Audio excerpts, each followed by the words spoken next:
Welcome everyone, Justin Burgess here. Today I'm joined by Bryan McGehee, the CEO and founder of GATR Coolers, a Louisiana-based company that has made waves in the cooler and outdoor gear industry. Bryan launched GATR Coolers in 2017 and in just a few years has grown into a thriving brand. Competing in a market that's dominated by big giants, Bryan has carved out a niche that's focusing on customization, durability, and local craftsmanship. Beyond business, Bryan is deeply rooted in entrepreneurship and leadership. His commitment to innovation, community engagement, and company culture has positioned GATR Coolers as more than just a brand. It's a growing force in the outdoor industry. In this conversation, we'll dive into Bryan's journey, the challenges of scaling a business in a competitive market, and how he's using GATR Coolers to support local communities and businesses. Let's get started. So, Bryan, give us a little introduction on yourself and your background. Man, it's always tough for me to hear about myself like that. Did a good job at giving a rundown though. Long story short, Bryan McGehee, born in Thibodeau, raised in Schriever. My brother and I started the business out of wanting to be home a little bit more with our families back in 2016, end of 16.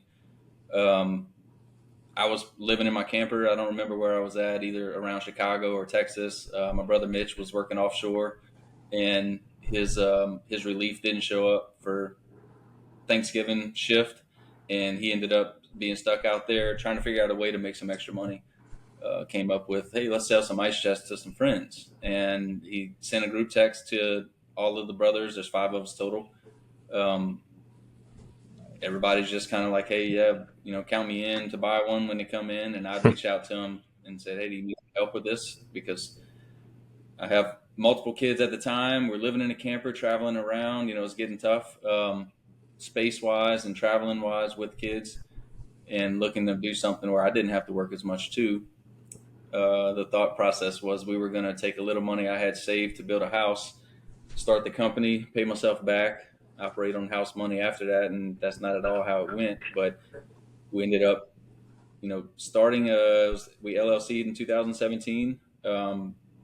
Moved back home to Thibodeau, built a house, got involved with the community.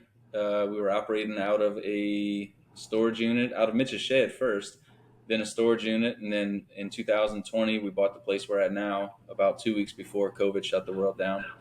So it gave me a little time to, clean it up, remodel the things that we wanted, get some inventory coming. Um, and yeah, I have no business background, so we're winging it as we go, basically. I grew up, working hands-on pipeline industry, welding background, inspection background, um, and so far we're completely just, happy to be here. Well, that's awesome. Let's talk about the name for a second. How do you come up with the name? I like the kind of slogan behind it, but what does it mean to you? Man, to be honest with you, our first name was going to be Cool Ass Coolers instead of Coon Ass Coolers. And the logo was a raccoon with the icicles hanging off his butt. The coon ass cooler, or the coon ass raccoon. Um, and then me and Mitch kicking around different things. I'm like, dude, this is gonna be like a gag gift at the mall until we go out of business. Like this isn't something that's like cool or Yeah, no. marketing or brandable. So fortunately, we changed that up.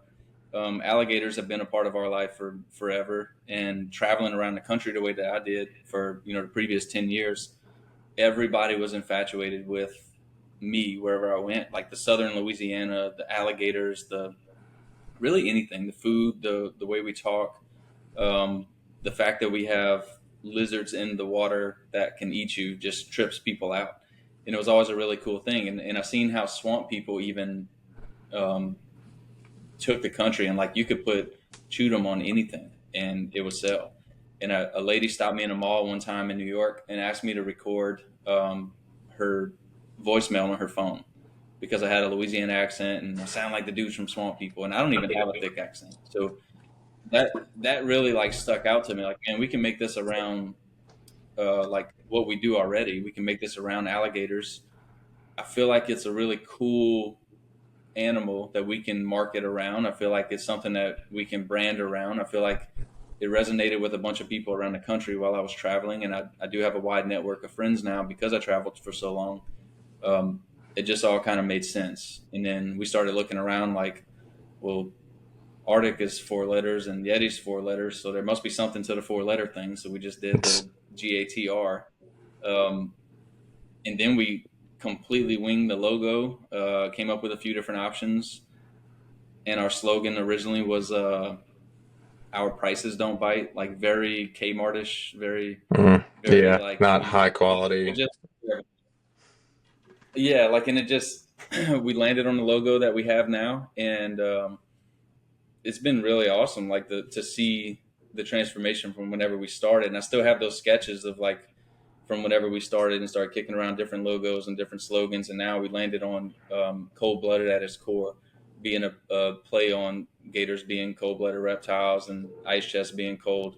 It actually got thrown at me from a random, now considering friend off the internet, just a guy that was messaging us early on. Said, "Man, I woke up like just thinking about your brand, and I feel like cold blooded at its core could be a really awesome tagline, and like you need to put it on everything." I'm like, wow, it is really, it's way better than our prices don't bite. So that's what we ended up going with. Before ChatGPT, there's just random humans throwing words out to you. But that's cool. I knew there was a story there. I didn't ask him that in the beginning of prepping for this call, but I just knew that most companies start by drawing a logo on a napkin, then that gets thrown out the door, and you're like, oh, that's it. And it takes that just random Yeah, conversation. But like Louisiana businesses, just that culture is very important. How do you feel like the culture and the environment has kind of shaped your brand? And obviously, you don't just do business in Louisiana; you do business throughout the whole country. But how do you? I think people always resonate, especially if we just had the Super Bowl here. Like people love the city and love the culture in Louisiana. It's not just New Orleans; it's part of your town too. right, right.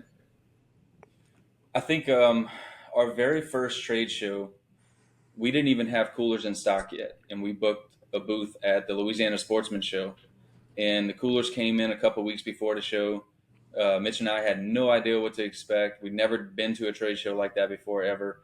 We showed up, we're setting up, and there's this man. I'll just call him Mr. A. He walks up to us and says, and he's got his board shorts with his sailboats on it and his kind of button down shirt, and he looks like one of those sophisticated South Carolina men, just got off his sailboat type of thing. And he comes, and I'll never forget his face, and I'll never forget his comment. But he says, "Gator, huh? Yeah, y'all got y'all a pretty cool little niche here, boys. But I don't think that's going to go anywhere. Outside of Louisiana, who cares about alligators?" I'm like, I mean, nobody's ever seen a Yeti, and they've sold us several $billion worth of shit. So I think it works out, like.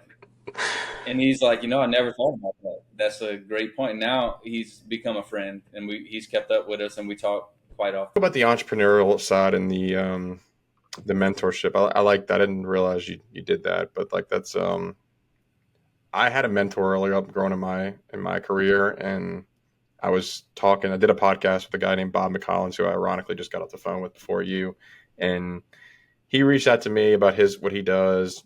Took a call and it's like, hey, we should do a podcast. And we did it, and I had something come up that he does, and I was like, oh, I need to call him to get some advice on what to do. It's about like freestanding medical clinics inside of companies that if you have 500 employees in your company, like we can put a doctor on site because it's going to Mm, save money in the long run. But it's like, man, if I didn't take that phone call, I wouldn't have learned about this. And it's like you doing this, mentorship into schools and et cetera. Like you could change someone's outcome. Like, oh, like he started a company, he didn't know what he was doing, but he figured it out. Obviously, you have to have the finances and business yeah. mindset to kind of like get that going. But like, how do you feel like that's kind of helped you just personally? Um, Um, I think it's been a huge help because I've been winging this whole thing, and there's so many lessons that I wish I knew before that we learned the very hard way. Especially with importing, exporting, especially with taxes, especially with insurance. But I forgot how I got started with that, man. I never opened those like spam emails ever, the email chain type of things. And I happened to open one. I don't even know how I was on the subscriber list for Kale Capital. And anyway, I'm on their list. Kale Capital sends out this email, and it was like the CEO roundtable was like at the very bottom of the email list. They gave, hey, sign up for next cohort of the CEO roundtable, and I signed up for that. Completely forgot about it. A few weeks later, Chris Kassan from LED called, and we start talking, and I get involved with the first round of that. Then it goes to the LED and the Edward Lowe Foundation partner up a lot, and Ed Lowe is the man that invented kitty litter, and when he passed, he left his estate to the Ed Lowe Foundation, and it's up in Michigan. It's an awesome place. They have a lot of awesome programs for second stage businesses. It's not the startups, it's not the ones that really made it. It's the ones in the middle that kind of get washed out sometimes. And I remember being there thinking, like, what am I doing here? Because I'm not. I still feel like I'm not a business person. Still feel like I'm winging a lot of what I'm doing. Um, Surrounded by a lot of people that seem to have their proverbial poop in the group. They know what they have going on, and one of them mentioned the Goldman Sachs program to me. I'm like, never heard of that. Sign up for the Goldman Sachs program, 10,000 small businesses. Graduated from that, I think it was last April. Transformed the way that I look at my business and the way that we do things. And it transformed what I really think our growth opportunity is. And I started looking back like, I was the kid in school that calculated how much what I needed on a test to get a C if I didn't do any of my homework and I didn't do any of the projects and I did no extras because when I got home, all I wanted to do was play outside, play sports, playing baseball, playing football, whatever.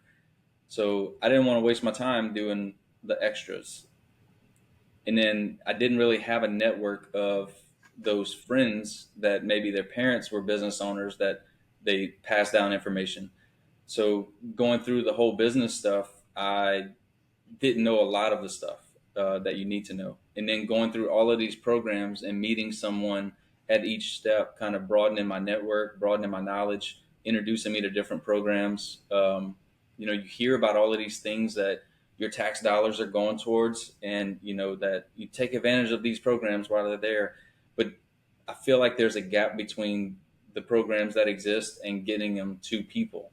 And I would have never known about those programs if I hadn't started off with, answering that first email and then going to the next one, going to the next one. So now, any chance that I can, whether it's a local LED roundtable, whether it's a local event, whether it's one of my old teachers asking me to go and speak at that transition of kids that are going from the middle school, junior high into high school to where your grades really matter. And, the difference in screwing off in eighth grade, ninth grade could mean a scholarship or not when you graduate. And, going from Caldwell Middle School to Evergreen Junior High to H.L. Bourgeois High School, those schools are separated. Where my kids go now, it's all under one roof. So that's kind of, I feel like, more ingrained. And when you get to that high school level, it's more of like an expectation that that you're preparing for college. You're preparing for scholarships. You're starting to meet people in things that you're interested in. For us, we didn't have that luxury. It was three different schools. So until I got to H.L. Bourgeois High School, I didn't care about my grades. I didn't know what a transcript was. I didn't even think about going to college. I was at Evergreen loving life because I was starting pitcher at H.L. Bourgeois High School. And I thought I was the man because I rode the bus from junior high to high school. Um, if I can catch some of those kids early on, um, it's such a cool thing to me to be able to do. And even when you think they're not listening, I got to talk to a class a few years ago, and I met one of their dads at church like recently, and he's like, did you happen to speak to Miss So and So's class at BCA, a few years ago, and you gave them all a cup? I said, yeah. He said, my son still talks about that, still remembers the things that you said, and I feel like it helped change his outlook because he didn't care about his grades, he didn't care about the homework, he didn't care about the scholarships. So, if not that I'm like this great mentor wizard, but we did come from humble beginnings. We did completely make up this whole business thing as we go, and if I can kind of show people the steps of that, and if it changes their mindset, maybe skips out on some of those hard lessons, I think it's all worth it. No, it's I mean, like I lost 50 pounds, so I've kind of been like making that my entire personality for the last 2 years. But like my message to people is like, if you want something in life, you have to put work into it. If you Yeah. want to start a business, you're gonna have to put work, and it's gonna be time. It's not gonna be. It took me 2 years to basically get to a point where I'm like comfortable with my body and myself and my mind. But Hmm. anything you want in this life, you got to work for. And that's, if you can catch that kid that is in that stage of, you know, I'm on the opinion of I don't think everybody should go to college. I mean, that's what I was ingrained as like, Yeah. go to college. That's going to help you. But you don't need a college degree to be an insurance agent. Right. You don't I need don't a have a college degree. degree to be a CEO of a very successful cooler company. You need hard work. And I think people that I look up to are like Gary Vaynerchuk, those guys that like obviously might have had some, his dad was running a wine business that he kind of helped take over, but like the other stuff is all him. Yeah. And, I think kids need somebody to look up to besides teachers and sports. And for the kids that are playing sports, that the career is going to either die at high school or it's going to linger into college. But you see even NFL players that have started businesses. I know one's kind of in your space, the Gronkowski brothers. Yeah. Um, but they're all doing something that they saw was either a need or a passion, and they're taking up. A lot of them get into restaurants or real Yeah. estate, but like you got to find something that you're semi passionate about. Um, let's talk about the kind of obviously it started off as coolers in the market. You can't just sell coolers, and that's not your Hmm. entire business model. But what I've liked about your stuff is you kind of branched into the different segments of your business. And I saw something on your website about the boat the boat stuff. You might need to explain a little bit better than I can, but I thought that Yeah. was cool. Because you can't just be a successful business selling one product. You can, but like you're But gonna then you're not a business, and you hear yeah, that on you're Shark not Tank. gonna get me to buy. I can only buy one cup. Maybe I Right. could buy it for my friends, but if you have all these other things, like oh, now I have this whole product portfolio. Talk about the product portfolio that you have.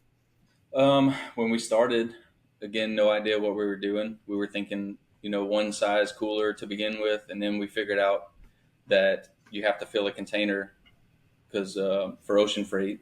Um, okay, so let's do these three sizes, and then it's okay. Well, let's do these two colors, and it's like, well, actually, we wanted like eight colors, and so well, you have a minimum of 100 per size, whatever color you want. So then we whittled it down, and we started off with three coolers with a couple different colors, and then we started the drinkware thing. 30-ounce cups was our first product that we ever got here, just because it was a easier mold process, quicker thing to get here. So we had one cup, and we had three different coolers, and then we started working on different cups, like the 20-ounce cup. And by the time those molds were done and we got those products here, we couldn't give the 30-ounce cups away. Everybody wanted a 20-ounce cup. So we transitioned away from that 30-ounce cup, bulked up on the 20-ounce, and then we added another unit of hard coolers. And around all of this time frame was really whenever the company started expanding past our network and expanding past our friends. And then where we kind of carve out like what we're really good at is we are very good at the B2B side of business. And I've never really had a knack for retail. There's a lot of little nuances that I don't know that we never were good at. And honestly, I never had the excess inventory to try to want to go into retail. Um, but personalization was always a thing. And with my background, traveling in the oil field for different companies, with Mitch's background, working for who he worked for in the oil field, it was they're always buying branded, personalized, customized products. Whether it was a cup, whether it was a cooler, whether it was stress balls, hats, t-shirts, whatever. People love their logo and they want to share their logo. And every single company has that budget to an extent on different products if it has their logo on it. So we started doing the customization, and at first we were farming that out, and it became a thing where, I remember the first big order that we had, and I say big, it was like 20 coolers or something. The company bought it, and they wanted the cheapest customization way possible. So we put some stickers on the coolers. I dropped the coolers off to get the stickers. The guy that made the stickers, he was putting them all on for us. I drove to the event, took them out the trailer, and the stickers were already like you can peel them off. And I remember them looking at me like, "What in the world? What you want to do about this?" I'm like, "I don't want to do anything. You pay like $1.50 for a sticker." And I tried telling you this is the cheapest way that you can customize it. Um, we made a decision that day to like, you know what? we're only going to do what we would like. It's the way we customize our products is probably the most expensive way with the marine decking on top. But it's, in my opinion, the best way. I'll I'll show you this. It's I got this made for to my the outside. conference. It's Yep. cheap. It's probably the cheapest thing Yep. you can buy, and it's the quality is like you can feel the handles about to fall off. And I Yeah. think us as consumers, we want a high quality product now. I don't want to get multiple cups or multiple anything. Right. I'm buying something. I think that's what you've realized that like customization with a high quality product is gonna get a repeat customer, not like the That's what cheapest. I think. Hey, I'm going to a Yep. conference. I need 100 cups. Yeah. Okay, $5 a cup. Like if you spend Right. $15 a cup, like we'll get you a real like. There's a guy on the internet I follow like, that does conference merch, and it's like you can tell the people that just do the bare minimum, and it's just like your logo is your most important asset. Yeah. And I And have a that's not us.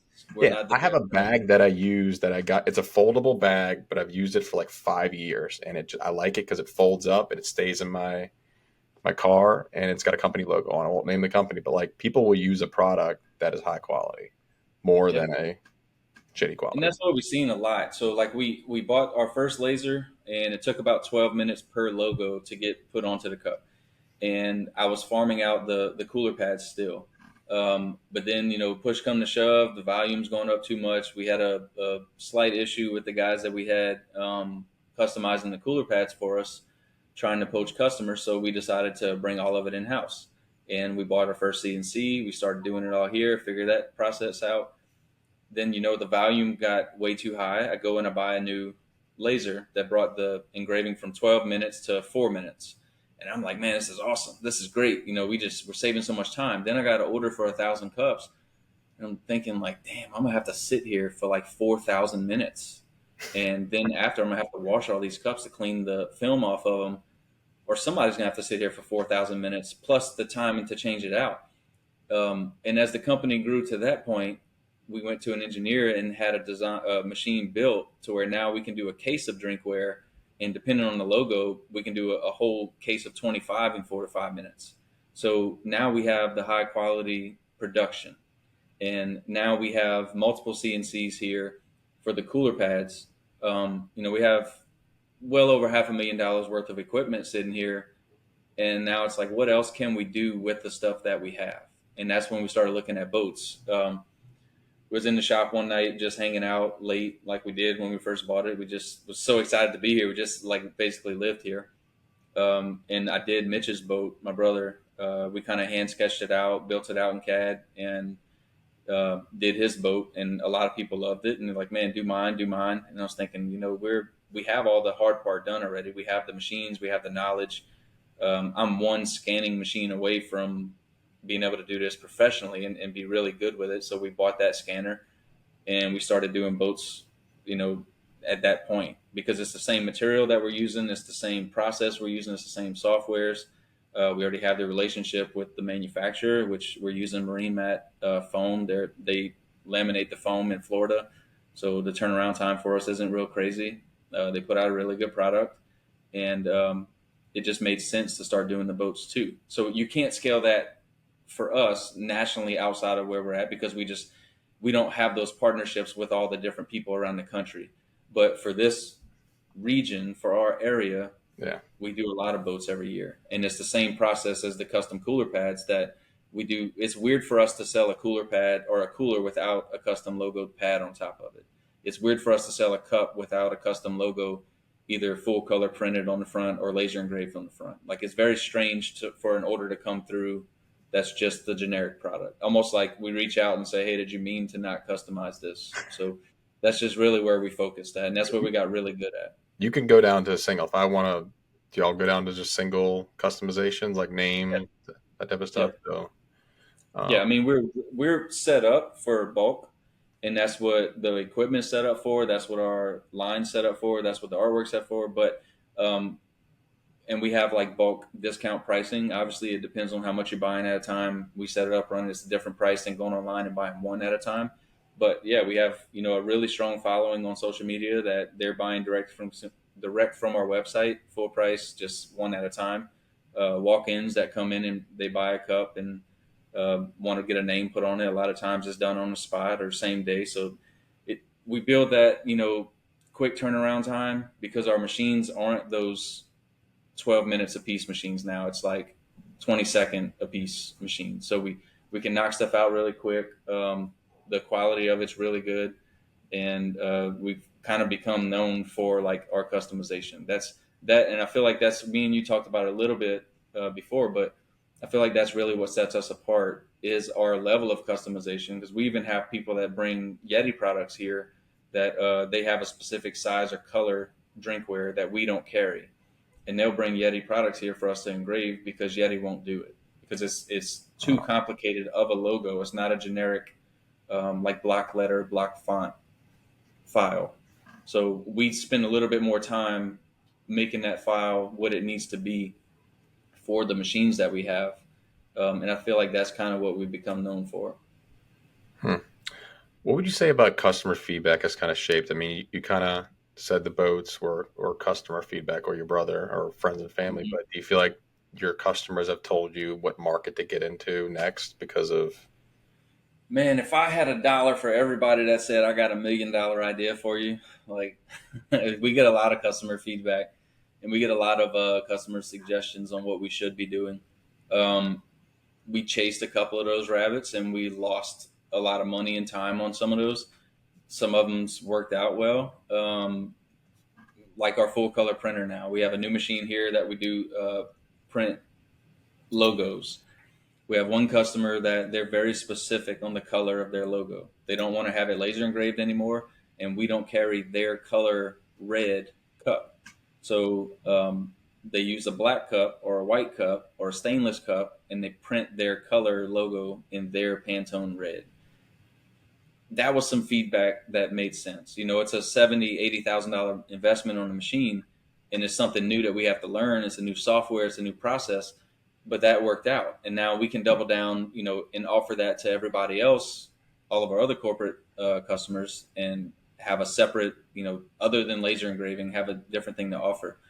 But as far as products, when you get into manufacturing, you realize really quick how much everything almost in the world is the same thing with a different sticker. And it's super frustrating. I can't lie to people and sleep well at night. So it's super frustrating for me to see these new products that are on the market that are the same bag, that are the same satchel, that are the same cup, the same thing with a different sticker. And they're like, our brand new technology and this, Yeah. first of its kind. Like you'll never see that kind of stuff from us. But I like to make every product ours. I don't go with the factory blank generic mold and just put our sticker on it and sell it as like this breakthrough. But I have 4 kids. Between my brothers and I think we were up to like 14 kids. So you can never have enough pockets. So we try to incorporate more pockets or more dry storage on like the soft coolers. Um, Customer feedback has shaped it, but then when we look at the scale of what we're trying to do and those customizations that we want to add, that's a whole new mold cost. And then it's almost 100 plus 100 to $150,000 per product for each new product that we want to come out with.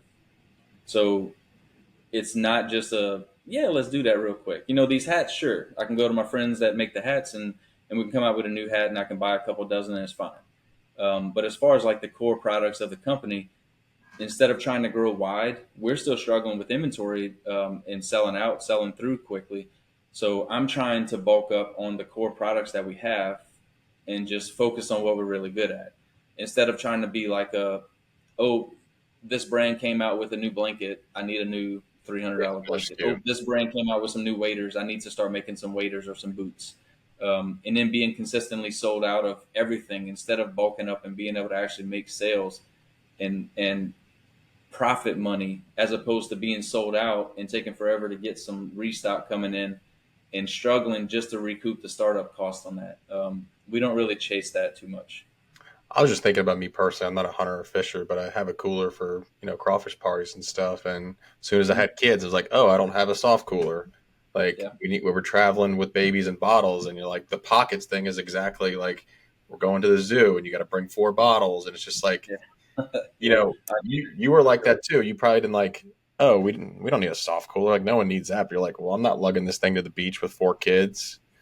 yep. And You now know, that's the cooler that we use the most because yes, it's lightweight. that's what I was gonna say. The one that I use the most, my hard cooler is sitting in my garage with dust on it, Yeah, and the one that we use the most is the soft one that I just bought before the trip. It wasn't like I needed it because we're going to the beach, baby with bottles. But it's the same thing like the kids' drinks. I mean that's I don't that's just something that this evolution of kids having cups in school and like customizations, right? Because they my kid always gets sent home with the wrong cup, but like hmm parents are looking for you know cool things for their kids. I know my kid's obsessed with alligators too. Every time we go to the zoo, it's kind of so you're ironically picked a really good logo. right, right. um, but I think your customers do like as they get older. It's not the like you were probably going fishing and hunting a lot more when you were no kids versus now. Obviously, as the kids get older, it's kind of easier to be able to do stuff, but Yeah, you have to but it's grow a with your struggle bus customers. right now. It's a struggle with four of them, 10 and under, to get away to do anything. We don't have any free time since we really started the business, but now they're old enough to where we can incorporate them and bring them on some of the hunts and bring them to our camp. And um, it's still a little bit dangerous, but it's not like having an infant in the boat doing it. So Yeah, but your I customer base don't think is people out growing doing it. as you're growing too. Um, Yep. what's your team like from a culture perspective? Do you feel like you've kind of had to because that's what I like. I work with HR people and CFOs Yeah. and CEOs, and like that's the thing that like they all struggle with because like obviously people are working remotely and COVID and running lean Mhm. shops, and as you grow, you need more people. You want to bring on the right people. Obviously, you probably have some family in the business with your brother. Um, but what about the hires that you've had to made to help? Obviously, you said you made some rough ones that are no longer with you, which we all make Yeah. those situations. But how do you feel like you've hired or you plan to hire for the next 10 years? And what do you feel like your culture means to you? Man, I'm gonna be 100% transparent with you right now, and it's a crazy time for you to be asking me that, but I feel like I have been an awesome employee for everybody I've ever worked for. From my first job, working in the garden for the man across the street and taking care of his horses, all the way up to my last job in project management and inspection, everything in between. I know that I've been a good employee. I am struggling to be a good boss. I am struggling to find those right people because I it's easy for me to get friendly with people. It's easy for me to get treat them Like like my family? family. Yeah. Yep. And then it's I grew up in a kind of I'll say rough household. We have five boys, so I mean it was always loud. We were always rough. It wasn't like super affectionate. So, and I come from the oil field where, to be quite honest, if you don't get on people and MF them in their face, they don't respect you. They don't take you serious a lot of times. You can't do that here. So I'm trying to find that balance of what to do. And when we first moved here, when we first started hiring people, that was right around COVID time.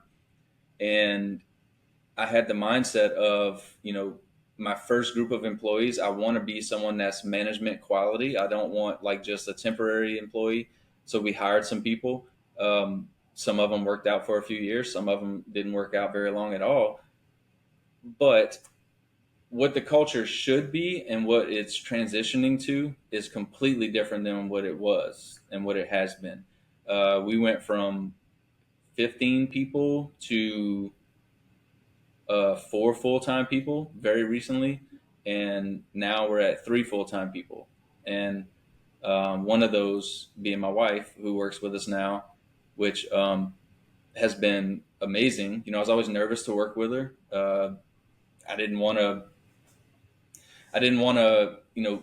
Ruin the family relationship. Work with them. Yeah, I didn't want to mess anything up because when it comes to the job, I've always been a no excuses. Like you just have to do it. I don't care if it takes till 2 o'clock in the morning. If we mess something up, we drop the ball. I don't care what it costs me. We're gonna fix this. That's always been my mentality. And a lot of people aren't like that. And I have a really high work ethic, and a lot of people aren't like that. And I have a really high drive, and a lot of people aren't like that, and they don't know how to take me very well. Um, I feel like a couple years ago when we decided to grow the business, and we went from a storage unit with virtually no expenses to we bought this place where we're at now, where we have a couple million in overhead. That is not even close to the same world. So now we're here. In that process was we took on a couple of investors. We did a crowd fund. The thought process, the plan from those original investors was, hey, Brian's getting this money dropped in his lap. If he gets hit by a bus tomorrow, we're in a bind. Like, he needs to start building a team of people that really know what they're doing, that understand the business, that understand the relationships with the manufacturers, that understand scheduling, that understand the payments, all this stuff. And we started doing that. And to be honest with you, it's been a really hard pill for me to swallow. It's been a really eye-opening year for me. But I feel like I've come to the realization that I'm not great at that, and I am very good at everything in here. We went from 15 people to 3 or 4 people, and we've never been as efficient as we are now. Our lead times are so much lower, and the quality of the stuff going out is great. Um, and it's because it's really hard to replace me, not sounding like crazy, but I've been doing this for almost 10 years, so it's really hard to just find someone who is almost like the guy on Mary Poppins that's walking around with the accordion, the drum, the harmonica, all the stuff. And I come in 30 minutes early. I have the artwork prepared for certain other people to do their things. I have the machine set up.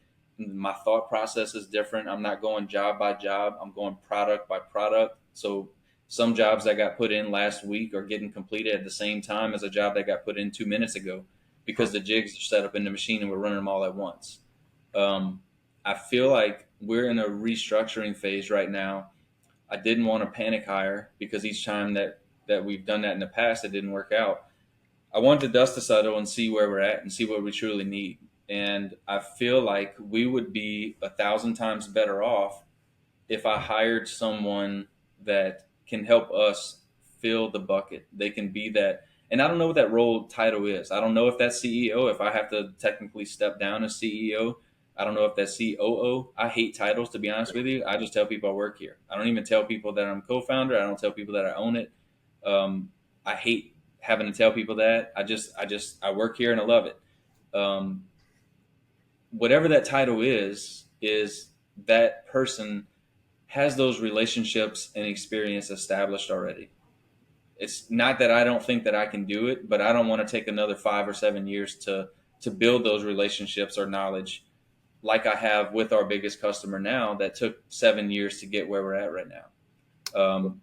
I want to hire someone that can come in and help transform the business in that way. You fill the bucket up, and I know I'm going to empty the bucket. I don't mind traveling to the trade shows. I don't mind going with you, on meetings, but it's your experience, your relationships, your past is what I need. I don't want to have to figure that part out on the go anymore. Um, and the couple people that I feel like we're going to hire soon is really just going to be, like customer service, helping with the people that walk in every day, emails, phones, stuff like that. But it should be such a fun place to work. It should be like, it's basically Gage, one of the guys that works here, said it's like adult arts and crafts. I mean, it's in an air conditioned building. You're listening to your music. We like to have fun. Um, I've scaled back a lot of the fun, to be transparent, because that fun got taken advantage of and it became expected. And then it's like, when I finally have to hold people accountable or say like, hey, now it's time to get the work done. Now we have people that are upset and are quitting or, starting to drag on me. And then I have to hold them more accountable and then they leave. It's a weird balance that I'm not super great at. Like I think I expect myself out of people, or have expected myself out of people for a long time. And I've messed up some of those relationships, kind of letting things slide and just being friends with them and excusing away things, um, treating them like a friend, not like a Boy. employee. Well, my job title suggestion, as I called myself the Taysom Hill of my office, is like, I don't know what I'm going to do that day, but if boss hands me the ball and I'm going to run it, if he throws it to me, I'm going to catch it and we'll Absolutely. figure it out later. But I mentioned Sean Torres to you previously, the CEO of Intellicom. What I Hmm. liked about when he started his business, his partner's Jimmy, and Jimmy's operational, Sean was sales. They figured out very quickly that Sean should not install phones. Sean Yeah. should sell. And obviously, he did all the hiring, and he's like, I don't do the hiring, I don't do the firing. He's kind of going through that. He knew all of his employees, and now he's about at 150.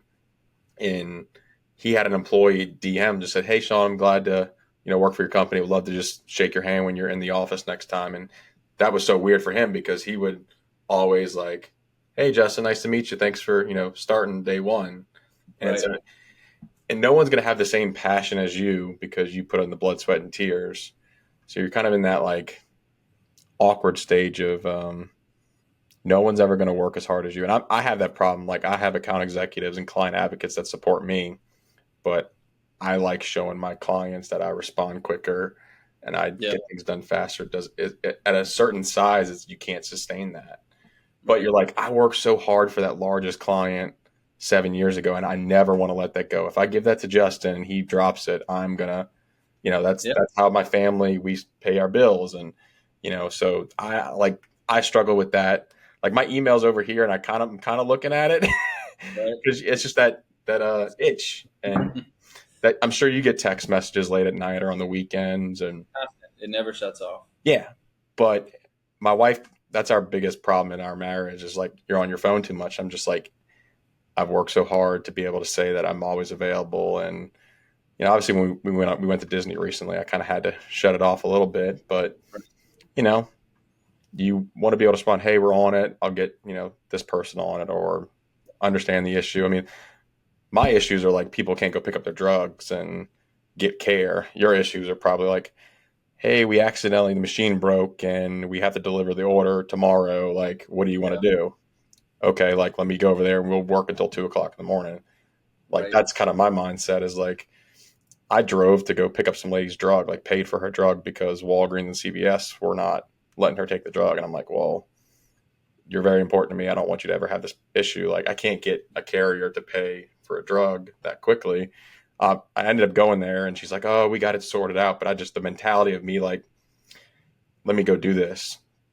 And she appreciated that. So I'm sure you have stories and we can probably talk for hours about that. We don't need to go there. But like, you're the Years type of. of person that would feel like, I don't care what it costs. Let's just make them happy.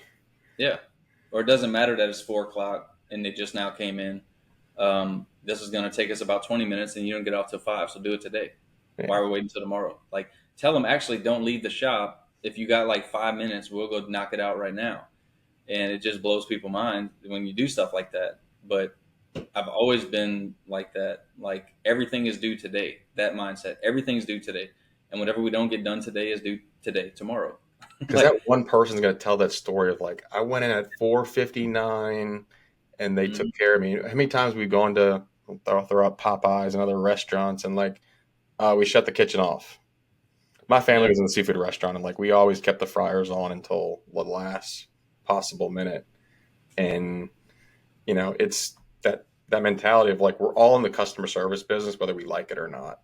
yeah. And Different widgets, that's for sure. yeah. Well, what's your kind of one message to people from the outsider looking? Obviously, my target audience is CFOs, HR directors, business owners. What's your last message to people of just like you've obviously been doing this for 10 years, and Hmm. it's like I have the imposter syndrome myself. I've been doing this for 11, and I went to my high school reunion, and my guys were like, "Hey, you seem so successful on the internet." And like I'm like no, like not even close. And I think you Yeah, have a little bit of that too, for like, sure. and it's weird because you don't want to. I wasn't the smartest in my class either. Like I was middle of the road. I think I actually did the same thing as you, or like I remember we had to make note cards and I figured out how to print them and copy and paste in Word and print the note cards on a printer, and I got told we can't do that, you had to write your note cards out. um, but yeah, I mean this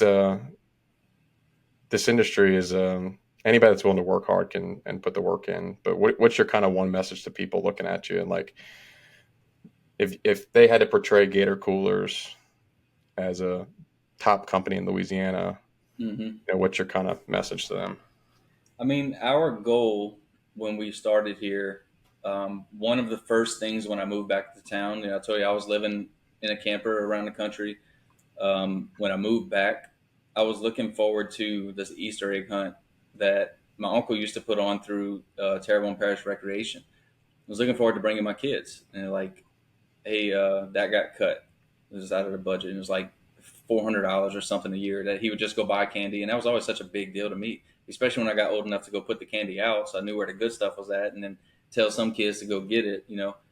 Um, but the oil field's down, budgets are getting cut, all that good stuff. And I just remember thinking like our area is so dependent at that time on oil field related jobs that we're not even putting on an event that would cost less than $1,000 for the kids and the public. So we started doing a yearly Easter egg hunt, and it's grown huge. And now we do it in partnership with Jackie Bartell's foundation. Our goal from the start was to be able to help improve the quality of life in this area where we're living and help change the landscape of the Thibodaux area, whether it's Thibodaux, Homa, New Orleans, whatever. It's a different place to work. It's a different thing to do that's not really dependent on oil field related companies. We do well with oil field related companies, but it's not just like if the offshore permits get shut down, we don't shut down. So we're not laying off, if things like that happen. Um, our goal is to be able to bring the manufacturing here and to add even more jobs here and to bring a different industry to Louisiana. I don't know that we'll be able to, complete that because costs are crazy. Louisiana is not the most business friendly state to be in. Possibly, have to move out of state, Texas, Tennessee, Florida, something like that. Um, but we just want people to see and know that we're not just like some of these hashtag Me Too crab in the bucket companies, people that are just riding the coattails for a quick dollar. We're not the cheapest on the market, by far not the cheapest on the market. We're not the most expensive, but there's a reason for that. And it's not because I'm greedy. It's because you can barely go to an event here that has anything to do with all the firefighters, the police officers, all the first responders, um, all of the fundraisers. You'd be hard pressed to find an event here that doesn't have our logo, whether that means we made the banners for them for trade to have our logo out there and save them a bunch of money that way. We donated products to them. We paid for sponsorship level. We give a lot back to our community, and we do that through the growth of our company. It's not because we're just rolling in cash over here and I can't figure out what to do, so we want to sponsor everything. Um, I guess depending on which angle we want to look at it, I would say I hope they see us as that genuine small business, that personal level, not like corporate America have all these forms and regulations to go through when dealing with us. I hope that they realize that we do our best for quality, we do our best for time, we do our best to be fair on pricing. Um, Other business owners out there, I would say that, man, if you want to start a business, I have helped so many people and talked to so many people, even that's technically competitors of ours. Um, if you come to me and ask me questions and be honest with it, I have no problem. It's completely open book. If you come with ulterior motives, then I can cut you off faster than anybody else. But um, know your business. Go to those programs that I mentioned earlier. Go through the LED programs. Go through the SBA. Go through the Edward Lowe Foundation. Do that Goldman Sachs 10,000 Small Business Program. We've been doing this almost 10 years. I graduated from this program last year, and it completely transformed how I look at our business and how we operate, and had to make some really, really tough decisions and let some people go and stop doing some things that I really didn't want to do. And that was the worst part, is the worst part of sitting in this chair with this hat, is, having to make some of those tough decisions and let people go, trying to be fair at the same time, trying not to ruin relationships that you've built over the last few years, but at the same time, it's necessary for the business to survive. Um, don't just go through the motions, and know that nothing is like a get rich quick type of deal. You're going to have to put in the work. You're going to work 30 hours a day, 9 days a week. And It's gonna be a grind to make it successful, but hopefully in the end it all works out and it is worth the time. Well, my message to people, I do a lot of conferences in Louisiana, like Sherm, some other ones, like support a local business. I see the stuff that y'all get. You can spend a Yeah. little bit of money to support a local business. I try to. Oh, I just skipped over that whole thing because I can talk on that forever. But real quick, if I can just send a plug, man, in my humble opinion, and probably a little biased because I'm on this side of the table right now, I've been on both sides of the table.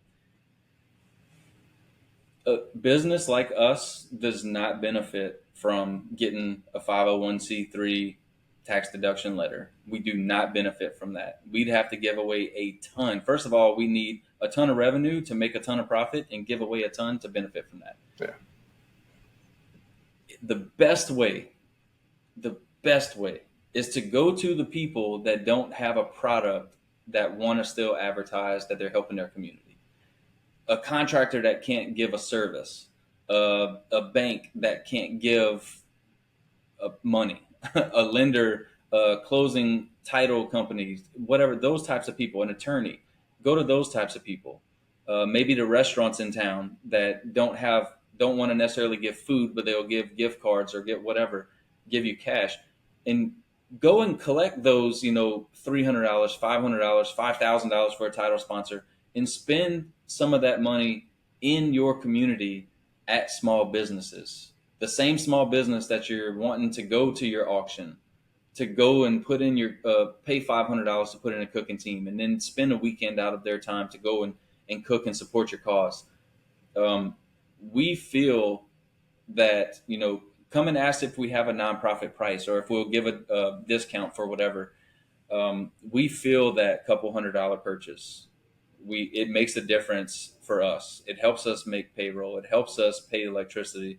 It helps us pay the insurance. It gives us a little bit of extra money to be able to go to your event, to spend money at your auctions.